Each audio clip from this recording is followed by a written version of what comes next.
Welcome to Talking Giants, presented by John Boy Media. I'm your host, Bobby Skinner, here with my co-host, Justin Pinnock. We got ourselves an Eagles preview, no interview because it's the second time we played them. And then Danny King will join us later for our fantasy draft and quick picks and Giant factors. Justin, big game. This is a big game. We win this game. We're a half game out of the division lead. Yeah, same in the win column. I still believe we would be 2 losses out in the loss column, 2 games behind the loss column. But yes, I feel every time we have a big game, we say for the Giants, oh, this is the biggest game of the season. No, we're going to say it again. This is the biggest game of the season. This is 100% the most excited I've been for a game this season. I know a lot of people were excited for the Bears game, maybe even the Rams game. No, the Rams game, we were coming off 49ers, but I was destroyed by that Chicago game. That Chicago loss, I was just destroyed because that was a game that I expected to win. But now, Bobby, I feel this team does have momentum. You feel it. Having so many games where they lost pretty close, they had double-digit leads. They found a way to win a football game last week against Washington. They finished the job, and I feel good. I feel good. Go out and prove it against the team that's not Washington. Yeah, that's why I'm kind of nervous. Is because there is momentum and expectations, and I'm just like, I'm nervous for this game. Like the Tampa game, I was excited. It's like we're underdogs, but I was like, there's a path to victory against this team. Like I'm not scared of this team. Like Tampa, I was excited. Washington, I was just kind of like expecting to win. This game, there's expectations mixed with we don't beat the Eagles anymore, which sucks. It just sucks that that's a reality. The Giants have a curse. I will say there is a curse when we are in Lincoln Financial Field. There is no curse playing at MetLife Stadium. Last time we won when we were at MetLife Stadium was 2016, November 4th. I was there. The U.S. Naval Band had a beautiful halftime performance. I took a really nice picture, but the curse is not at MetLife. Believe it, and it will happen. Michael Strahan. I hope so. Before we get into some preview stuff, Justin, this episode was brought to you by Archie Norris. Justin, I thought Archie was an American name. Apparently not. This guy's from the UK. Wow. I just sent him a magnet through the mail. Every time I ask somebody from international, they're like, "Oh no, don't worry about it." And I'm like, "Dude, it's just a couple extra stamps, my man. I want to send it to you. I want our logos to be all over Europe. Like, we need to go on a Europe vacation and just put our magnets and logos all over the place." Yeah, I would love that. And then somebody else who's bringing this episode is Satoshi Guakamoto. It's on Twitter. Yeah. And Satoshi, I like Satoshi. He loves us, and I need to get his. He didn't want to. Like, oh, I don't want. He did the whole "don't worry about the magnet" thing. I'll be honest, Justin. You know this. I didn't like Satoshi at first. No, and I don't. There's sometimes I feel he doesn't like you, and he likes me a lot better. Well, the first interaction I had with him, I was just like, and then he grew on me, and I think I grew on him. So Satoshi, who are these maniacs? If you go to patreon.com/Talking Giants for $2 a month, you know the drill by now. But you get access to shows as we record them, especially on Sundays. It's really fun. Especially, it's going to be very fun this Sundays Sunday. Usually are actually the most not fun. No. These episodes are the most fun with the chat because we're just full of hope and laughter. It is fun because we get to suffer with others. Compared to Bobby, imagine if it was just you and me on Sundays, and we've talked about this before. I've done it. It sucks. Yeah. I did it too for 2 seasons as well. You're just so miserable. Like that's why I think our Sunday episodes have been really listenable this year because we've had other people there with us. But patreon.com/Talking Giants, you get access to a bunch of fun stuff. You also support us for $2 a month. Bobby, let's talk about the Eagles. They're kind of a different team. I don't know if you want to go Giants or Eagles first. Let's go Eagles because there's some Giant stuff. Let's get the Eagles stuff out of the way. For big things, the players they have that they didn't have. Miles Sanders is back, who's having a really good year. Yeah. Jalen Reagor and Jeffrey aren't back. They're playing for the first. Jeffrey should be playing for the first time. I'm actually not too worried about him. And then Reagor, who has been hasn't done anything special. I mean, Rager in 3 games has 8 catches for 112 yards and 1 touchdown. And the 1 touchdown was like a 1-yarder. So I'm not worried about Rager. Now that I said I'm not worried about Jeffrey, I think about him going up against Isaac Edom. Yeah. And now I am worried about just winning jump balls. Jeffrey. Yeah. Yeah. So the weapons are here for Philly. Now, they're not the most extravagant weapons in the world, but Jalen Reagor is a guy that they drafted so he can be a yards after catch guy. Maybe not necessarily a big play guy, but he can make something happen with the ball in his hands. That's why they drafted him. And that was kind of a controversial pick. Yeah. I actually like that pick. Like, a lot of people in Philly hate it because, like, people they see the mock drafts and they're like, okay, this receiver, which, normal people shouldn't do draft work. I always remind myself that when we do this stuff, and it's like, people don't get, it's like, they're the normal people in this world. We're the crazy people that are reviewing games 3-4 times. But I like Reagor, man. He can catch a jump ball. Like, his quarterback at TCU is so bad. I actually like that pick for them. Yeah. So he's a weapon that they have, and Philly's offense has had trouble all year gaining any kind of steam or momentum. And now they finally got all their guys back. Plus, no one in the world expected Travis Fulgham to be who he is, being an undrafted free agent. He's literally becoming a superstar, really. Maybe that is a little bit of a stretch, but the games that he has had and the production that he has had, it has been number one wide receiver worthy stuff. And he even had a good game the last time that we played him. And now you got Fulgham back. You got Jeffrey back, who can win a jump ball himself and do some fun things. Reagor can do some fun things. And Eagles tight ends, they're always going to find, Carson Wentz is always going to find a way to get the ball to his tight ends as well. So yeah, I forgot Goddard was back too. Yep. Especially since the Giants defense was coming off of a week where they allowed a lot of explosive plays down the field. I am kind of a little worried about that, but I also trust Patrick Graham that the second time around, he'll show some new and interesting things. And I also think we're going to play Philly a little different than we play Washington as well. And, as much like we didn't plan for Alex Smith either. I would be worried about Sanders because he's averaging like 2.5 yards per carry more than Boston Scott. But Boston Scott goes off with every time anyway. So it's like, what more can Miles Sanders do than what Boston Scott has done? I agree. Giants, I'm also very, very confident in the Giants' run defense. I think I'm a little too confident in the Giants' run defense. Like, it's not even something that crosses my brain as a fan. It never does. Boston Scott is one of those guys where 20 years from now, like, no one is going to know who Boston Scott is. Like, even like no Eagles fan will talk about Boston Scott, but it'll be one of those players that Giants players talk about. Like, oh, you remember that running back Boston Scott? Like, you'll talk to Eagles fans and like, who? Like, oh yeah, I remember him. But they'd be like, it's gonna stick out in Giants fans' heads because he's played 3 games against us and he just goes off every single time. Do you think they could slow Sanders's role in his reps back because he's had success because Boston Scott has had success against the Giants? I hope so. Or no, I hope not. I meant. Yeah, I hope not.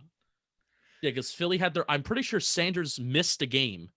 He missed a game before the bye week, and then they had the bye week, and now he's basically coming off of maybe 2-3 weeks rest of not performing anything. So Sanders has also been on and off the injury report all year. So it would not surprise me if they continue to split reps, but also they really like Miles Sanders. So wouldn't surprise me if he's also seeing 80% of the reps. Yeah. All right. As far as the Giants, since we're talking about their offense, let's talk about our defense. This is something I want to hit up, and then we'll talk about our offense a little bit. We got to get to Wentz. We can't just pressure Wentz. We can't, have good coverage. Somebody has to get there. You know what I'm saying? Like Leonard Williams, the last 2 games against Philly, there's been times where Williams is there, and then Wentz breaks contain and loses him, and there's big plays. Not the last. I'm not thinking week 17. I'm thinking the Monday night game with Eli and this past game. I mean, there's 2 big plays that stick out in my mind. And then like the Ogletree one last year on Monday Night Football. We have to get to Wentz in the pocket, not coverage sacks. We have to have someone who gets there, whether that's Leonard Williams, whether it's Fackrell, I think we should give Carter Coughlin a shot because he does have some pass rush moves. using Logan Ryan on the blitz, Peppers on the blitz. We've got to do something to get to Wentz, and not, like I said, not coverage sacks, because when he just don't let him get out of the pocket, because that's when he has destroyed us in the past. Yeah, either Logan Ryan or Darnay Holmes are going to get a QB pressure, QB hit, or sack coming on a nickel corner blitz. Probably going to be Darnay Holmes. But every single week, I feel like, here's Patrick Graham's, here's the Patrick Graham recipient of the nickel corner blitz or nickel corner sack award. I feel like he gives that out at least every other week. But I like your point. It's not just getting to Wentz, but it's getting Wentz on the ground, getting him on the ground. I'm not smart enough to know the approach of how you're supposed to play Wentz. Do you want to blitz him? Because then if you blitz him, he scrambles to the outside and he can break containment, and then the wide receivers improvise and things get easier from there. Do you want to play soft and just trust your guys up front to win their individual battles, so then you can have more guys in coverage, so then he just holds the ball? I don't know how I would want to approach it.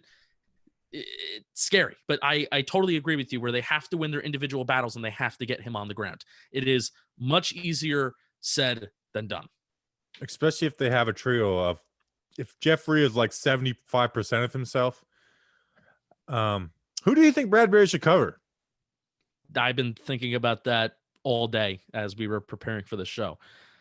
I say Fulgham. Yeah. I think they're not going to have Bradbury follow anybody in this game. Which that scares me. The games where Bradbury has not followed somebody, I feel like those are the games that we have ran into problems. Yeah, but we also haven't played like a good solid trio of receivers besides Dallas.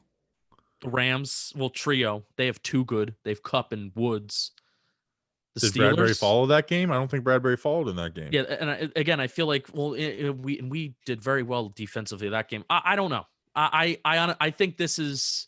I'm not going to say this is one of the biggest tests, because still the Eagles offensively, despite us talking about Wentz, game planning against Wentz like we're playing Patrick Mahomes, not knowing when to blitz, not knowing when to drop back. That's the way I view him, though. That's the way I view him versus the Giants. Not every other week he does crazy. Like, I guess he does do stupid stuff against us, but it's just. We still end up losing somehow. But they're still ranked towards the bottom of the league in explosive pass plays and just explosive plays overall. I've been looking at that data all this week. But yeah, I'm nervous. It's nervous city. I think Tate Crowder, if he's back healthy, is a big difference. I mean, remember how mad we were at Devontae Downs? I mean, Devontae Downs basically gave up a touchdown on that first drive where, they ran it in the next play, but he just totally vacated his zone. Was on the field. Huh? Nate Ebner was on the field too. Yeah, so hopefully Crowder can make a difference there. Let's talk about our offense. And first, and I'll kick it to you in a second. Like, I know you got some stuff you want to talk about. Will Hernandez is back. You expect him to start? I expect him to start and play. I think they might give Lemieux one series. Yeah, I was thinking 75-85% of the snaps, which for one series maybe that's 10% of the snaps. I wouldn't be surprised if they split, if it was more of an even split. But I'm thinking what I would do is give Hernandez most of the reps. Yeah, I would be surprised if they even came close to a split, really. If maybe like at max, I would expect 2 drives from Lemieux. I just think Hernandez is that much better. I get he's coming back, but also it's not an injury. No, COVID affects different people in different ways. So right. I don't want to come off as ignorant, but COVID as long as he's fine, like he should play to me. And then I can't wait that if Andrew Thomas does have a bad play, that it'll be Will Hernandez's fault. Oh boy. That'll be the nice thing as an Andrew Thomas fan. I'd be like, well, it's Will Hernandez's fault. It's not Andrew Thomas's fault. It's Will Hernandez's fault. Wow. It's totally Will Hernandez's fault that, Thomas got beat inside. There you go. All right. There you go. What do you got on this? Rooting for Giants to do bad. Look at you. I'm just kidding. No, I'm not rooting. I just know that if there is something that bad happens, like every stunt that's not picked up perfectly by Thomas Hernandez for this year is going to be totally Hernandez's fault, no matter whose fault it really is. Oh, okay. Oh, in your brain, I like that. No, okay. I'm saying that will be the narrative going forward for the rest of the year. Oh, because everybody likes Lemieux. Yes. Got it. I'm with you. I don't agree. Like I said, I'm not saying that's true. I'm saying that will be what people say. I'm just such a big fan of spinning takes to fit a narrative. I've been a big fan of that the last couple of weeks. Oh, excuse me. So I did a lot of digging this week, and a lot of the digging that I did was basically just looking at explosive plays. Like I said, Giants offensively have been one of the worst teams in the National Football League in terms of producing explosive plays. And if you're especially if you're listening to the podcast every week, you know how I talk about how difficult it is to sustain and be successful and produce points consistently, produce 7 points consistently when you have drives of 8, 9, 10, 11, 12 plus plays. And despite the Giants being 13th in the National Football League in average time of possession, they're still bottom quarter of the National Football League in yards per drive and points per drive. What that tells me is that they're just not producing explosive plays enough, and they're not jump starting themselves on getting to the opposite side of the 50-yard line.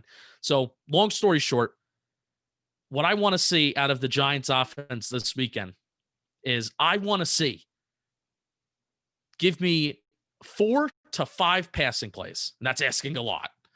4 to 5 passing plays of 15 plus yards. That's what I want to see.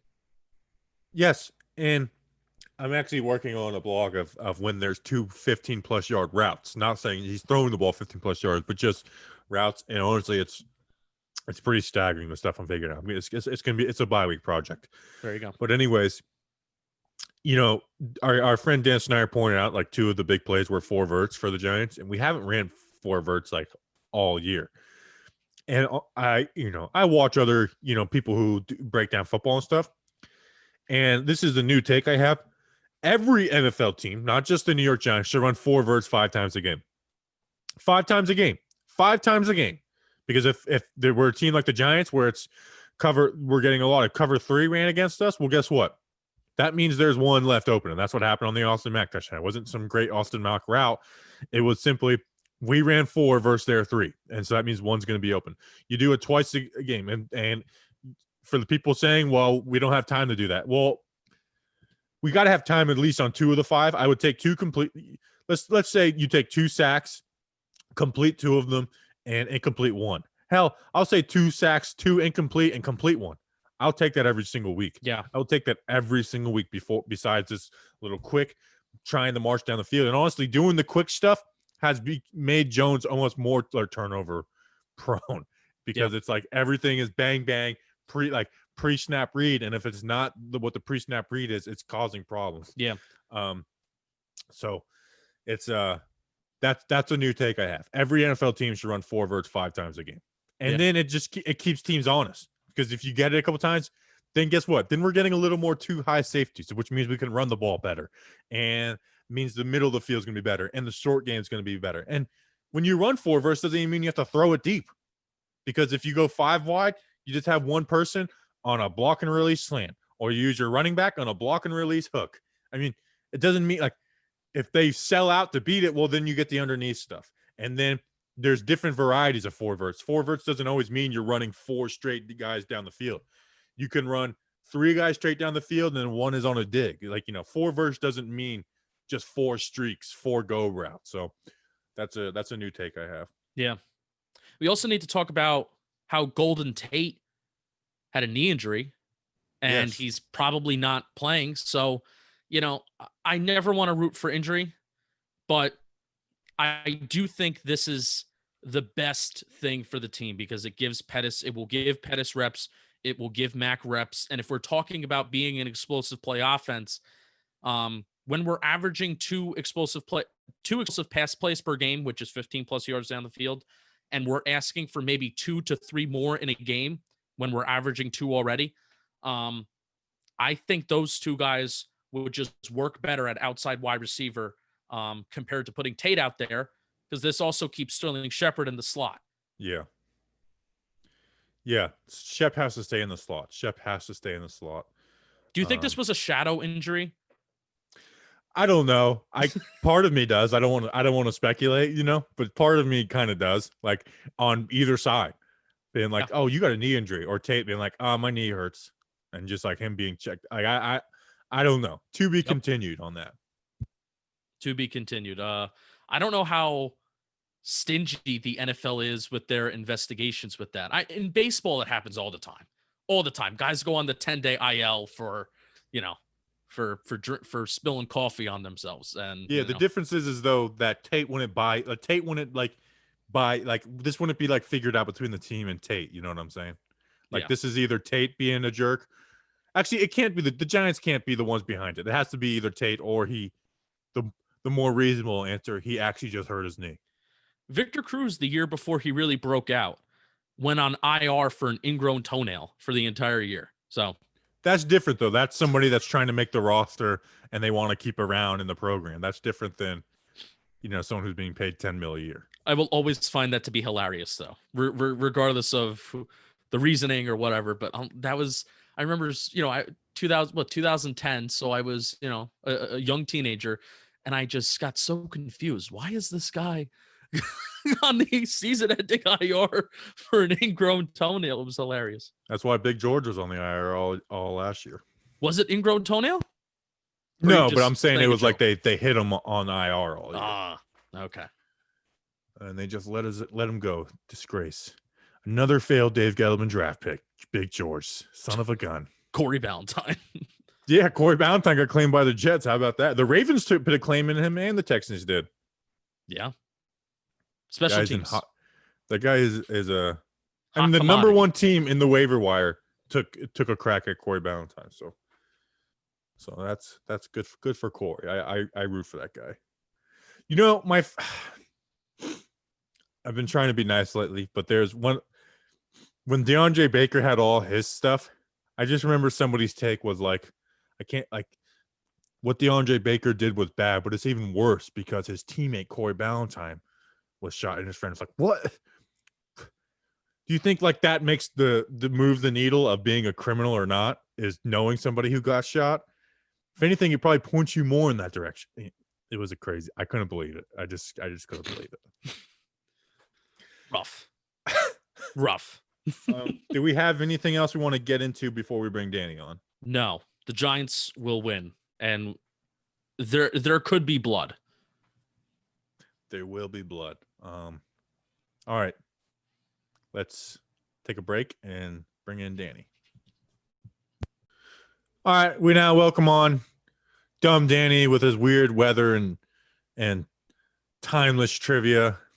What's going on, Danny? What's going on, Danny King? Nothing much. The weather, always a fun subject. Trivia, always fun. Doesn't have any use to us, but it's there. Let's get to the weather. Good. I need the trivia because I get the older Giants fans get mad at me when I don't know stuff. This trivia is interesting this week. This one. All right, so we'll get to the weather first. Kickoff mostly cloudy. There might be rain during the fourth quarter because it sounds like the weather's supposed to go downhill in the northeast Sunday evening. So who knows? Might be a little wet weather action happening on Sunday in the fourth quarter. We had a tropical storm here in Florida. It didn't really hit us, but we did get some like outer bands of it or whatever. Yeah, my mother was like, how's Bobby doing? And I'm like, nothing more than normal. Why? And she's like, oh, because he has a hurricane going towards him. I'm like, he doesn't care about that. Tropical storms don't move the needle. Hurricanes I'll do some prep. Tropical storms it's just like a rainy day, really. Yeah, really. I remember last year he was dealing with a tropical storm, and he was like, "Yeah, I'm gonna go out there and like storm chase." And I was like, "All right, so can I be looking for a new co-host?" No, that was during the hurricane. What hurricane was that? Was that Maria? No, Maria was the one that was supposed to come right after it. I don't know. That one wasn't that bad. That was one where we were like throwing mortars out the window and stuff. Classic stuff to do during the hurricanes. All right, we'll get to the trivia question this week. Danny's useless trivia question. This week it is, who holds the longest kick return by a Giants against the Eagles all time? Ron Dixon. No. Pretty sure it's Riley Dixon. No, you're right. It is Ron Dixon. Dominic Hickson. David Jason Tyree. Sehorn. No. None of those. All right. The answer is Dave Meggett. Maggot. I should have Actually- known that. On November Actually know what it is. 22nd, 1992, he had a 92-yard return for a touchdown against the Eagles. And according to the stat head, now take this with a grain of salt, I'm not sure how true this is, he's the only Giant to have a kick return for a touchdown against the Philadelphia Eagles. Definitely should have known that. What year was that again? 1992. The year I was born. How about Wanna- that? You want to hear a fun fact about Dave Meggett? Not sure how you say his name, but Is it actually fun? he's actually a convicted felon. Oh, that's fun. That is fun. we Don't should get judge him. We should get him DeAndre Baker in contact. Yeah. Don't judge him. He has 9 children. What did he go? 9 children. There we go. What did he go? He faced multiple legal and financial difficulties, child support. Well, he said he allegedly assaulted an escort worker after a 3-way sexual encounter. Oh, Why did I know that he had a criminal record? I don't know. I feel like the name Dave Meggett just gives off a criminal vibe. Wow. That's Wow, because of the Danny. running back in longest yard was Maggot. Boom. Yeah. Full All right. circle. You guys ready for the fantasy draft? Woo! Yep. All right. So if you're not familiar, if it's your first time listening to a preview episode, we do a fantasy draft every week, 4 rounds of players only from our game. It's a good way of highlighting some matchups and seeing where we think things are going to happen. And it's a good way to do competition, which I'm just not good at. I'm in last place right now with 249 points. I had 33 points last week, 112 back at first. Danny, after a 3-week streak of being finishing in last, he had 38.6 last week. He's 47 points back. And then Justin's in first with 366 points with a 44-point game. I mean, Justin has been just mopping the floor after Danny started the season at hot, and Justin's been just killing us since. It was a good bounce back week. That's what I needed. A bounce back week, and it's going to start up this week again. The grind begins. I haven't won a single week. 9 weeks, and I haven't won a single week. I've come in like 2 points away from a win. A single week, I have not won one. And it's crazy because this is kind of like a coin flip exercise. Kind of. And I'm the one who does the most research for it. That's the issue. but I actually put together a big board. I have strategy. I'm trying to trick you guys all the time, and I just suck at it. It's so like I'll say things in here that try and throw you guys off, and it's worked here and there, and I still just lose. I have Evan Ingram not getting touchdowns when it should have been. This thing is, it's aggravating. All right, this week we have a rotating order. This week Danny is first, Justin is second, and then I am third, and then we'll snake it. Danny, let's kick off the draft. I'm not going to do any like hyping it up. I'm taking Sterling Shepard. This offense is different when Sterling Shepard is out there. It's true. This offense is better. When Sterling Shepard's out there, this is a better offense. Give me Sterling Shepard. He had a good game against the Eagles in his return. I'm expecting the same this week. He's going to be primarily in the slot since Golden Tate's out. And I think that's his best role. We kind of talked about that in the first half of the show. But how many touchdowns will we have from the slot, though? He'll definitely get more targets, though. That's We true. do need a guy, and I had the theory preseason. We do need a guy that can get separation in the red zone. Whenever, don't hold your breath of the Giants actually getting a red zone appearance inside the 10-yard line. But we do need a guy that does create separation. And we've seen on some 2-point conversions throughout Shep's career, and even this year, how he's been targeted on some crow routes or even some drag routes. So that's Shepard's area where he can get targets in the red zone. So there you go. I have the second pick, and where I want to go, I kind of want to go our friend Travis Fulgham. I do. I think the James Bradbury jinx is not going to be on him necessarily this weekend, because I don't think Bradbury's going to be following any one guy in particular. And there have been times this year where opposing offenses have done a good job at picking at cornerback number 2, or whenever James Bradbury is not on a certain wide receiver if they are rotating. So Fulgham, he's been performing as the wide receiver number 1 in Philly all year long. He has putting up wide receiver number 1 numbers all year long. Give me Travis Fulgham. I respect the pick. Yeah, I mean, he had a good game against us. He's been consistent. I mean, on the year, let's see, I have the numbers. On the year, he has He's averaging 6 catches, 87 yards, and 4 touchdowns. That's on like 6 games. So he's been balling. He's a good player. All right. So since I have the back-to-back snake picks, I'm going with a strategy. I think I took this strategy last time in the Eagles game. It's like Washington I always pick first. Philly I always pick third. It's weird. I'm going Wayne Gallman. Wayne Gallman. He is the starting running back going forward. Alfred Morris is obviously going to get some carries, but Wayne Gallman is the starter. And with Devontae Freeman not playing, I think he's going to have a bigger role. I think he'll get some catches this week. So I'm going to go Wayne Gallman. He had some success last time we played Philadelphia. And then I'm going to go Miles Sanders. I'm going the running back strategy with a third pick. I'm going Wayne Gallman and then Miles Sanders. Miles Sanders is having a good year in the games he's played. He's averaging over 6 yards per carry, 90 yards per game. They'll use him in the receiving game. I'm going just safe. I'm going safe with also a big ceiling with my picks.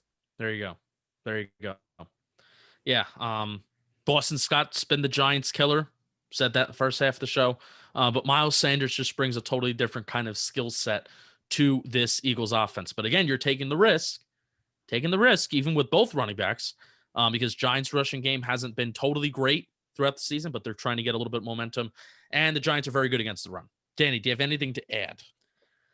No, I mean, I would have taken Wayne Gallman if he was available. Miles Sanders, you guys were talking about before. Will he get a full workload? That's a question that remains to be seen. But you can't go wrong with Eagles running back against the Giants because they usually just do good. Now, this is tough. Snaking back to me, correct? Yep. This is tough. There's 2 guys I would like to take here. It's actually 3. Just take Evan Ingram. We know you want to. Yeah, I'm taking Evan Ingram. And I will save my further analysis a little later, which if you're a TG listener, you know what that means. He would have had a big game if he just caught the ball last time he played Philadelphia. We would be 3-5 right now. No, not 3-5. We would have 3 wins though. I know that for a fact. Be 3-6 in first place. Ingram. I mean, we just got to play the odds that he doesn't have a drop this game. You know what I'm saying? Like he has so many drops that you just play the odds that he won't have one this game. And that's where Philly has struggled, is with their linebackers and covering tight ends. So Ingram, man, I was tempted to take him with my first pick, and I know that's crazy because he just lets us down every week, but it is what it is. At least when he causes an interception, it doesn't go negatively against him in his points. So Danny, you got your third and fourth pick here. All right. So I'm risking it. I'm risking it all right here. Boston Scott, give him to me. I believe there will be some split here with Miles Sanders, and Boston Scott played good against the Giants. At least the Eagles are at least going to attempt to hope he reproduces what he did last time against the Giants. And then it worked well for me last time. I'm taking Alfred Morris. I believe the Giants right now. Wayne Gallman, Alfred Morris, they got it going. Devontae Freeman has that ankle injury. The bye week's coming up. You hope Gallman and Morris get you through it again, and then you bring back Freeman. Just the one problem is now you can't elevate Morris from the practice squad because they've already done it twice. So someone has to go. So who's that person going to be? So Morris isn't even on the active roster. Oh, he's been called up twice. So now the Giants, if they want him again, they need to sign him to the active. That means they have to cut somebody. There's someone sitting right there, in my opinion. His name's Eric Tomlinson. Just right there. Eric Tomlinson, RJ McIntosh still here. What are they doing for this team? I actually have a take on why RJ McIntosh is still here, but that's for a later pod. He has blackmail on the owners. I don't know. No, it's long term. I think they should cut Devontae Freeman. Oh, whoa. Why not save all that cap space if we're going to use Gallman? If Morris is he has an incentive based contract. Why not get every last dime you can get? If he's one, he's hurt. Two, it's not like they're going to turn him back into the number one guy. Like if they turn him back into the number one guy after this few weeks, I think that'd be kind of silly. Yeah, because Gallman and Morris have been a great duo to have, and Gallman's just always a few like ankle tackles away from taking one to the house. Even Gallman Lewis, Gallman, the trio's if Freeman's not the starter, there's no point for him to be here. Yeah, Lewis is your passing down guy, and then Morris and Gallman are your run the ball. So, all right. So Danny went the backup running back strategy in round 2 and 3. I like it. All right, Justin, Snakes back to you. Man, this is tough because I didn't think this guy was going to be on the board. I was initially going to take somebody on the Eagles, but now I have to take Darius Slayton. I have to. Sitting right there. Didn't feel like a lot of success against the Eagles last time because Sterling Shepard was the main guy that was getting attention. Evan Ingram's getting attention too. But the last few weeks, Slayton's been quiet. And I think a lot of attention is going to be given to Ingram and Shepard. So then you're hoping that opens up Darius Slayton. And maybe even with the threat of Austin Mack playing deep as well, may even open up something for Slayton deep too. Yeah. Yeah, you have to take Slayton at this point. It's like who you'd be crazy to pick anybody else. And Slayton was injured in the last game. He wasn't 100% as well. So that's why I feel like his production might be better this week. Yeah. All right, so I'm taking a guy who I actually have history with. I punched this guy in the face in North Dakota. I'm going Dallas Goddard. Dallas Goddard he is, Wentz likes to hit his tight end, so I feel like this is a good value at this point. I'm going Dallas Goddard. He's a pretty good player. The Eagles like to use him. I think they'll use him more and more as it goes on. So I'm going Dallas Goddard. So this is my reparations for punching him in the face. It's very strange how Dallas Goddard has always put up better numbers when he's the tight end 2 versus the tight end 1. Very strange. Yeah. Can't explain it. And that just feels Eagles. Like their backup tight end is better than the guy that makes sense because the second punch I had on him really took him down. Those were good times. Dallas Goddard getting punched in a bar. It was perfect because we joked that it was me, and then they're like, a Florida citizen in North Dakota. It's like, oh, it really was Bobby. So those were good times. So I don't know who to pick here. I feel like the smart thing would be go either Jeffrey or Rager. Take Pettis. Maybe I should just take Pettis just for the talking point and just be like, actually, you know what? I am going to go Dante Pettis. I'm taking the Danny strategy of taking someone who shouldn't even play. There should be no role for him. It's where it's like, I'm like, Danny is so dumb. I can't believe he took Cam Sims. And then Cam Sims has 110 yards. I'm taking the Danny strategy. I'm taking the guy that doesn't make sense. Because at this point I'm taking Dante Pettis. Make it happen, dude. You have all the talent in the world. Let's run some 4 verts. Let's let Dante Pettis get some yards. Of the risk. Gotta love it. You got to get back in this somehow. Maybe you'll have a kick return for a touchdown. Justin? Ooh. Makes too much sense. Jalen Reagor. Makes too much sense. He's still here. Danny? Did anyone take Austin Mack? Nope. Austin Mack, nope. Please. Dang, so Jeffrey left. No one took Jeffrey, which I had Jeffrey on my don't draft list because of I don't know what. Oh crap! Then we probably should have drafted. I don't know what to expect. He's gonna go up for a jump ball and roll his ankle, and it's gonna be out for the game. That's what's gonna happen. Every game we have, it's crazy. We pick 16 or 12 players, and there's usually one person we didn't pick that gets a touchdown every week.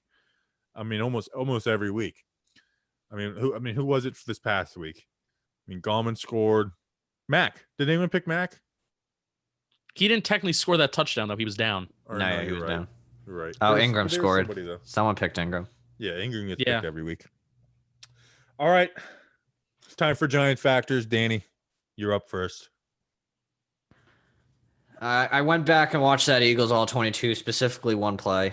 I went back and watched that Carson Wentz touchdown over Jabril Peppers to Boston Scott. I looked back at it.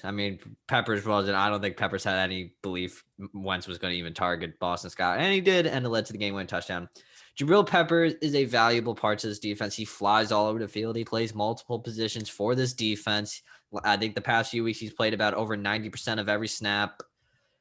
I am correct in that. Jabril Peppers, we traded for him because we really believe this guy can't be the safety of our future. We gave up Odell Beckham, a fantastic wide receiver, even though he's injured. Don't come at me.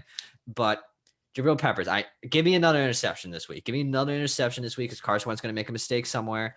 BU freaking fly around this whole field making plays after play. We need quality defense because Carson Wentz, even though he makes stupid decisions, he's good and he can tear this defense apart if he so chooses to on Sunday. So give me Jabril Peppers as my Giant factor. Yeah, people were down on Peppers after the Eagles game because of that last play, and I was kind of aggravated. It's like, why are people hating on this guy? He's a playmaker. He does.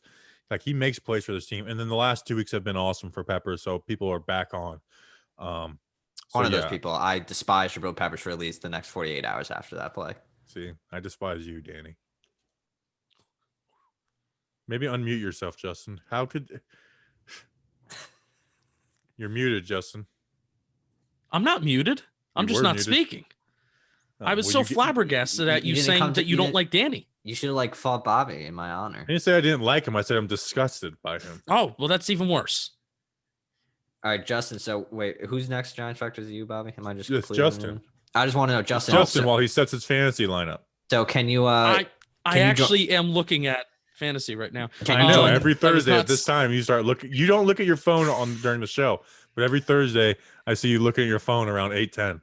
Is this the set week your fantasy lineup? Is this the week Justin chooses a player that gets either suspended or cut? Will he join the club? Let's find out. Oh, that's right. That's something. Justin, you need to start. Whoever you want gone, you need to start making your giant factor, because I picked my giant factor last year for the Dolphins game was Janoris Jenkins.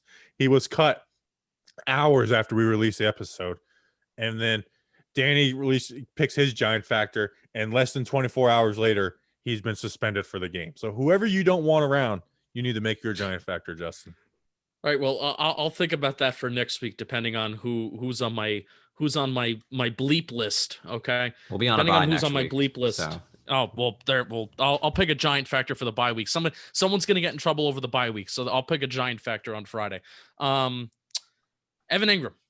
Evan Ingram is my giant factor for very, very obvious reasons. He basically cost us the game last time we played Philly in week 7. Evan Ingram is also, since that Philly game, he's had 6 catches, 5 catches, 5 catches. So he's had 3 consecutive games of at least 5 catches. Before week 7, he only had 2 games where he had at least 5 catches. So seems to be getting a little momentum, seems to actually be getting involved in this Giants offense. He's still dropping the ball in very costly moments, but it seems that the Giants offense, they're not force feeding him the ball on these Y option curl routes, out routes. They're not force feeding him the ball. They're getting the ball to him on the sideline. They're doing nice little run plays with him that gets him involved. It gets him out there in space, and it gets him moving with momentum. So he's not just standing there, and he doesn't have to go from 0 to whatever speed after the catch. So that's nice. Evan Ingram, giant factor for very obvious reasons. I really want them to do that same route with Evan Ingram this week against the Eagles that he dropped. They did it, last week? No, 2 weeks ago against the Bucs. I want them to do it again just to give him more confidence that they still believe in him. I mean, they still do. Yeah, or 4 verts. 4 verts. Put him up in the seam. All right. This is actually my second time picking with a giant factor, and I was like, I don't want to pick the same guy twice. But then I was like, you know what? There's 22 starters and 16 games, so it's going to happen. And this one just feels appropriate. This guy has had 2 good games in a row. 2 good games in a row against good competition in Jason Pierre-Paul and Chase Young and Montez Sweat, good players. The last time he didn't have a good game was against the Philadelphia Eagles, which was a brutally bad game. I mean, gave up sacks, gave up some other plays that should have been sacked. I mean, he looked horrible. I mean, he was the talk of the town besides Evan Ingram after that. Articles being written about him and people talking to his old coaches. What's wrong with this guy? But the last 2 weeks, he's bounced back. Andrew Thomas, we need you to be big in this game. Give us some protection. Let us attack this defense. Move guys in the run game like you continue to do and be the guy. And big picture-wise, you have 3 good games in a row. You have 3 good games in a row, Andrew Thomas. And guess what? 1, his confidence is already up. But then that helps your confidence going long term. When you do give up a sack, because he's going to have more sacks this year probably, it's like, okay, you know what? But I know that I'm good. I had 3 good games in a row against 3 of the best sack-getting teams in the NFL in Washington, Tampa, and the Eagles. So be a beast, dude. Shut them down. Let your quarterback trust you on the blind side, because for the most part he does, because the stuff when he gets beat is on the inside. So protect that inside foot. Come focused and ready to go. No bad plays. Move people in the run game. Help us let the run set up the pass, and then help your pass set up the run. Force them to do different stuff. Just be a beast. Our number 4 overall pick, our first-round pick, Andrew Thomas. Be that guy. Be a giant factor in this game. Well done. Absolutely beautiful. Absolutely beautiful. I did get slightly offended when you said let the run set up the pass. But then you corrected yourself. I said both. Do both. I got you said run set up the pass first, and that got me very, very disheveled. Do both. Do both. Let the run set up the pass and the pass up the run. All right, quick picks. Let's make them quick this week. The listeners are in first place. I don't really count them. They're at first place at 46-25. Wow. We're 4-4 last week. I mean, it's just, they pick the favorites every week. They're going to win. Justin, you were in last at 38-33. You went upset city last week. Didn't work out for you. You went 2-6. Danny, you went 3-5 last week. While you're holding that L up, you're still a loser too. I ain't in last though. You're 40-31. And then I am in first out of us with a 6-2 week last week at 42-29. So Thursday Night Football, by the time people are listening to this, they're going to know who won. I said this on our NFL 4-pack, our Talking Football show that comes out on Tuesdays at 8 a.m. on YouTube. Check it out. I think the Titans are a better team, like equipped to win in the playoffs than the Colts. But the Colts, I trust to beat the Titans. The Colts will beat the Titans. I'm going the Colts. The listeners went Titans. I'm also going the Tennessee Titans. I'm not going Good the quarterback. Titans. I know, but I said also, right? Yeah. That's really bad radio. I'm really off. You said you're going I'm after thinking about my fantasy. You said it They're after the picking this viewers, on though. Fox right now too. Let's see. Michael Strahan went Titans. Carissa Thompson went Titans. Let's wait. Terry went Titans. Terry Bradshaw went Titans. Danny, who you got? Maybe unmute your microphone and talk. Titans. Derrick Henry, run, plow him down, and I can't root for the Colts after Phillip Rivers' pathetic tackle attempt on an INT. I don't need him to go like full out, but like at least make it look like you tried instead of just falling down and just having the guy jump over you. Tony Gonzalez went Colts. I went Tennessee. And Jay Glazer went Tennessee, as you can hear. Jay Glazer, the prophet of the Giants. So it's me and Tony Gonzalez versus the world, as it usually goes in this show. All right. Next, we got Bucks at Panthers. Justin, who do you got? Bucks, big bounce back game. I put this game in the bait you to take the Panthers. Danny, who do you got? Mm-hmm. I am going the Panthers. Panthers, okay. I think the Bucks are a little weak right now. I think the Giants messed with them, then they got pounded by the Saints. Give me them. And that's why I think the Bucks are going to win, is because the last 2 weeks have been a little suspect. They'll take everything out on the Panthers. Like they'll just like keep hitting them while they're down. Exactly. Okay. Listeners went Bucks as well. The next game, the listeners went the Bills, and the Bills at the Cardinals, which is probably to me the most exciting game on this slate this week. Danny, who do you got in this one? Nobody circles those wagons like the Buffalo Bills, but they're not winning this week. Give me the Arizona Cardinals. I just wrote down BI. Gotcha. I'm going Bills too. Cardinals, coming off a Dolphins loss. Bills coming off a Seahawks win. I'm not going Bills too. I'm going the Bills by myself. I corrected myself before you guys could.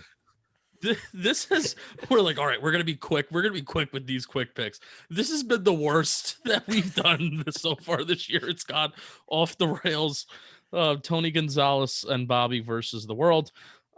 Give me the Buffalo Bills. They're coming off a big win against Seattle Seahawks. Hey, just throw the ball. Throw the ball if you're the Buffalo Bills. It really, really worked last week. Do it again. Throw Josh the ball Allen and company. Forehead.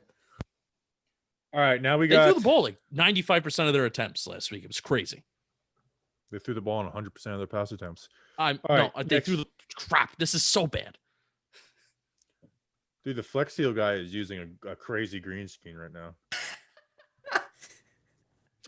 When I did pools, there was this one guy who there was like a leak on some of the PVC, and instead of fixing the PVC, he Flex Sealed almost every part of the PVC. So it was like, okay, dude, awesome. Next time something breaks in this PVC, we have to replace everything because you just Flex Sealed the whole damn thing. What an idiot. Flex Seal is the best product out there. Yeah. Whatever. Screw Flex Seal. All right, we got No free advertisements. Chargers traveling down to Florida to face the Dolphins, who are hot. The Dolphins are hot. They've won 4 games in a row. They're in the playoffs right now. Listeners went Dolphins. I would be going Chargers if this was at a neutral site, but because the Chargers have to travel, and they just can't seem to, like, they just keep on blowing games at the end of them. I'm going to say that continues. I'm going Dolphins. Better coach team.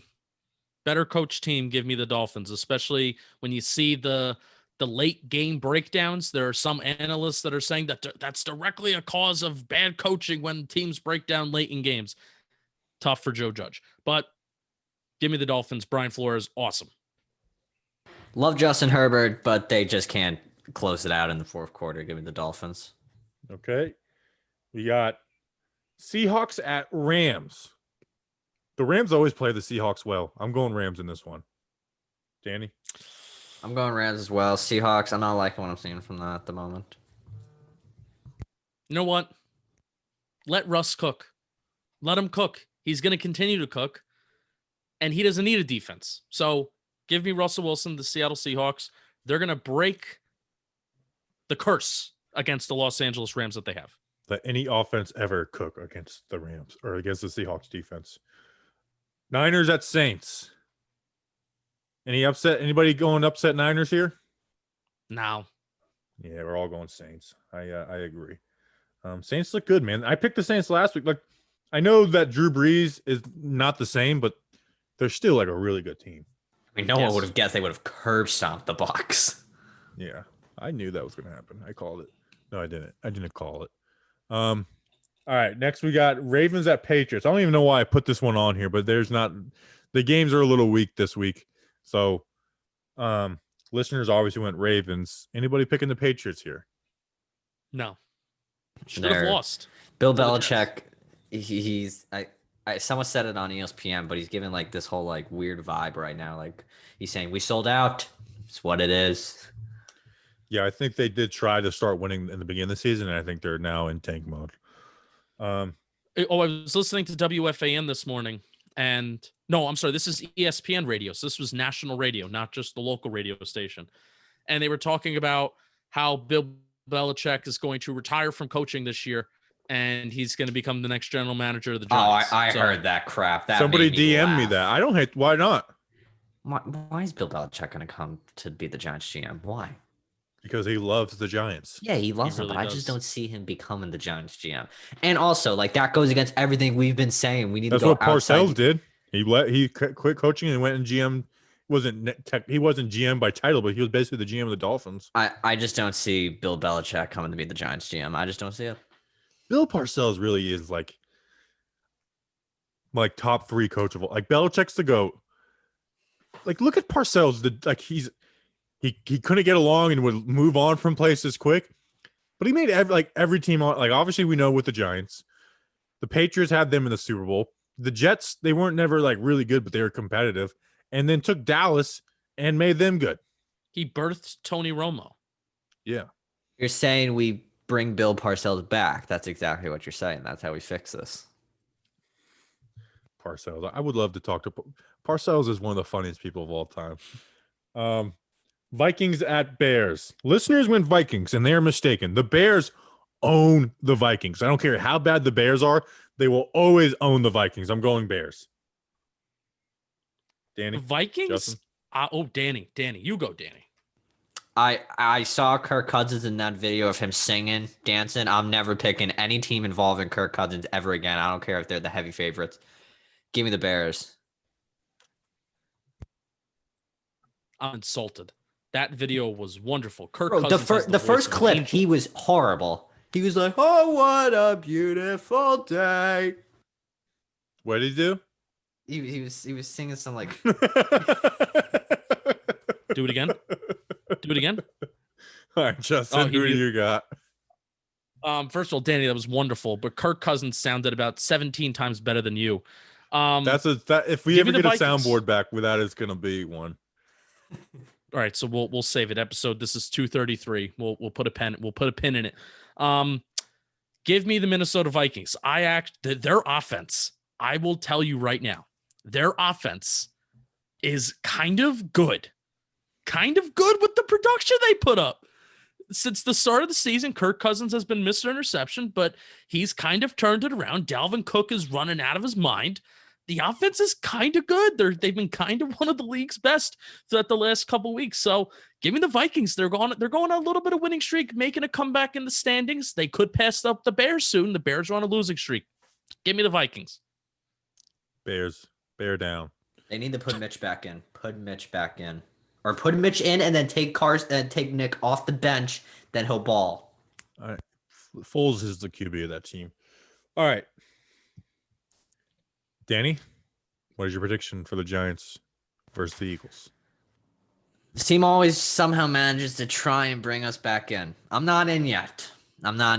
I need them to beat the Philadelphia Eagles. It's not something they've done the past few years. If they win on Sunday, I am buying back into this team. I mean, I am taking them to beat the Philadelphia Eagles. I was 1 point off last week in my prediction. Thank you, Bobby. I feel like an amazing person. I'm taking the Giants. I'm going to do 27-26. The Giants are going to win. They're going to go into the bye on a high, and they're going to be – can they be in first place with a win this week and like everyone else losing? Is that how it works? No? But they're close to it? Half game out? Let's be a half game out. Give me the Giants. Justin? 30-27. Kind of a high-scoring game. I'm surprised Danny went the high-scoring game route. I do think this game is going to be a little high-scoring. 29-27. The New York Football Giants are going to win. We're going to be happy. We're going to have a great, great time. We will have fun. I don't feel confident. People are confident right now. They're getting cocky. I do not feel confident. I get that we're technically in the division race. I do not feel confident about this team. I felt more confident going in the Bucs game than I did this game. Giants 77, Eagles 0.